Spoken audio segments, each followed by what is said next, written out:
हम आज कारक एवं विभक्तियाँ को समझेंगे। कारक क्रिया से संबंध रखने वाले संज्ञा और सर्वनाम कारक हैं, अर्थात जिन संज्ञाओं और सर्वनामों का संबंध क्रिया से होता है उन्हें कारक कहते हैं। जैसे निप्रः दरिद्रेभ्यः धनम ददाति। यहाँ ददाति क्रिया के साथ संबंध रखने से निप्र कर्ता, दरिद्र संप्रदान एवं धन कर्म कारक है। हम पहले ही जान चुके हैं कि कारक 6 होते हैं: कर्ता, कर्म, करण, संप्रदान, अपादान और अधिकरण। विभक्ति कारक और वचन के बोधक चिन्ह को विभक्ति कहते हैं। निप्रः दरिद्रेभ्यः धनम ददाति। वाक्य में कर्ता कारक निप्र में प्रथमा विभक्ति एक वचन विसर्ग जोड़कर निप्रः रूप बना है। उसी प्रकार संप्रदान कारक दरिद्र में चतुर्थी विभक्ति बहुवचन भ्यः जोड़कर दरिद्रेभ्यः रूप बना है। कर्म कारक धन में द्वितीय विभक्ति एक वचन जोड़कर धनम रूप बना है। संबंध बताने वाले शब्द में षष्ठी विभक्ति का प्रयोग होता है, लेकिन इस शब्द का क्रिया के साथ कोई संबंध नहीं रहता, अतः यह कारक नहीं है। जैसे पिकस्य स्वरः मधुरः अस्ति। पिकस्य में षष्ठी विभक्ति एक वचन है,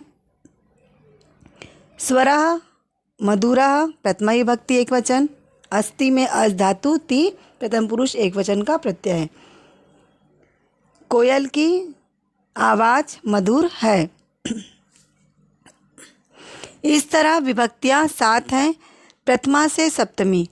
संबोधन में प्रथमा विभक्ति का ही प्रयोग होता है, जैसे हे देव, हे सीते, हे मित्र। कारक और विभक्ति को जानेंगे। कारक विभक्ति और चिन्ह। कारक कर्ता विभक्ति प्रथमा विभक्ति चिन्ह ने। कर्म द्वितीय विभक्ति चिन्ह को। करण तृतीय विभक्ति से द्वारा। संप्रदान चतुर्थी विभक्ति के लिए। अपादान पंचमी विभक्ति से। संबंध षष्ठी विभक्ति का के की। अधिकरण सप्तमी विभक्ति में पर। संबोधन हे अरे। सभी शब्दों में ये विभक्तियाँ समान रूप से जुड़ती हैं, परंतु मूल शब्द के अंतिम वर्ण एवं उसके लिंग की भिन्नता के कारण शब्द रूप भिन्न होते हैं। प्रथमा विभक्ति के कुछ शब्द रूप निम्नलिखित हैं।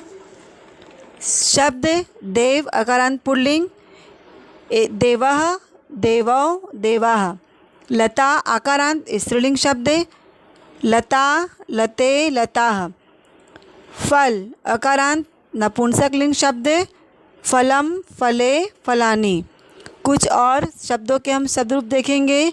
मुनि इकारांत पुल्लिंग शब्द है, मुनिः, मुनि, मुनयः। अस्मत् सर्वनाम शब्द अहम, आवाम, वयम। नेक्स्ट टाइम हम प्रथमा विभक्ति से लेकर के सप्तमी विभक्ति को विस्तृत रूप में जानेंगे।